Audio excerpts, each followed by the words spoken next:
Hey, I've got a contour fuse project going into the kiln, and I thought I might as well fill it up with some other things. And I had an idea for how to make some plant stakes, some garden stakes. And so I'm going to show you how I'm going to proceed with that. But first, let's make the glass pieces. So I've just got 3 white pieces of scrap. They don't even match. Like, this is a different white. I think this is opaque white.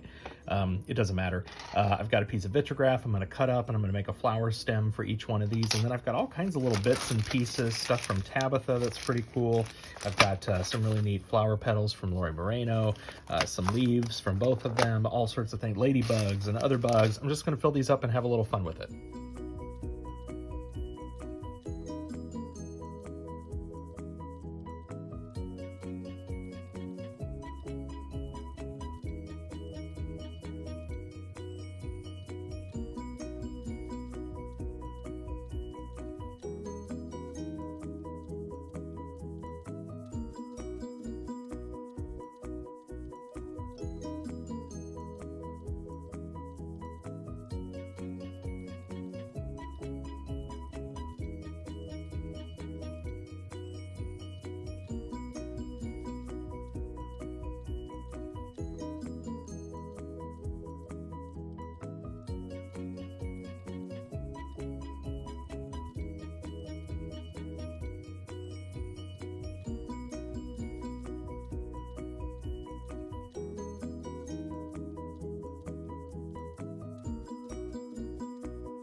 Well, these are fun. So you saw me cutting the glass. I just, used scrap and cut it into a little bit of a taper, fired these. They fired really nicely. And it's just meant to stick into a little house plant or something, to be a little touch of charm in the house, and maybe add a little pop of color and something just different to look at. So, it's just single layer glass.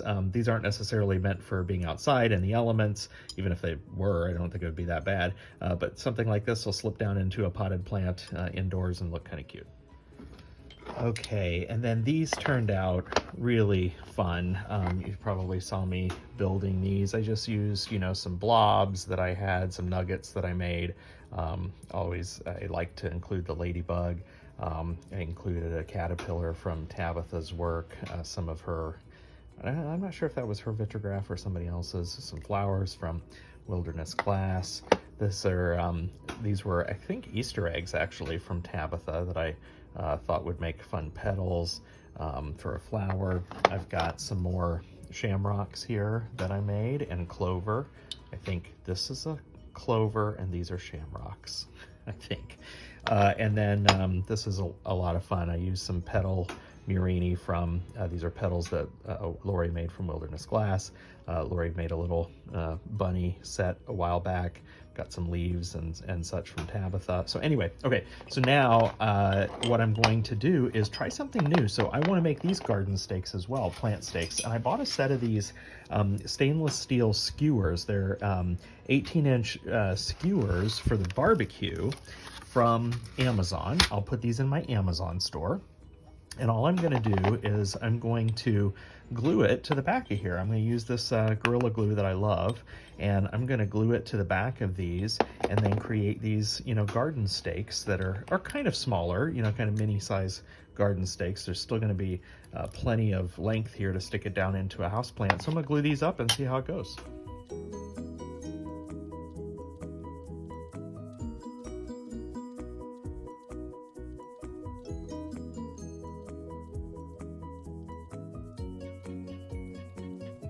All right, let me show you what I'm doing here. There's no tip on this. So I am, the back is already clean. I'm just putting like a little bit of a circle of this down, so to speak, as a base, and drawing a little bit of a line with it. Hopefully you can see that. And then I'm just taking my skewer, kind of wedging it in there, kind of sticking it in originally, and then I'm going back with another layer. Hopefully you can see this. Of course, the others have gone well. This one I'm making a little sloppy. Just taking a toothpick and kind of sealing up the edges and building up that adhesive. It's going to cure over 24 hours and hopefully stick these on quite securely. So I'm just kind of smoothing it out a little bit, and that's it. That's all I'm doing. We'll see how they dry. All right, I am super happy with the way these turned out. So the glue has set for 24 hours. It is firm, but it's a little pliable. I mean, it's you know, it's silicone basically. It is on here. I mean, it is not going to come off. I'm not at all worried about that. But if you were to put this outside and, you know, there's some light on it and it heats and expands and the, you know, frame does, like, I think that this is going to be forgiving is my point.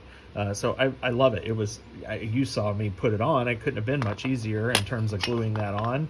I just love this adhesive. I've been using it for everything. So if you like this and like these projects, I would encourage you to do a couple of things. One, make sure you go into the video notes. So I get lots of questions about what was your firing schedule? Hey, who's the supplier that you got that from? I put these things in the video notes for a reason, to make it super simple for you on YouTube to go find them. So firing schedules, links to the suppliers, links to my Amazon store, which is where I got these skewers. All of that is in the video notes, so go check it out. Please follow me. I hope you enjoyed this. We'll catch you next time. Bye-bye.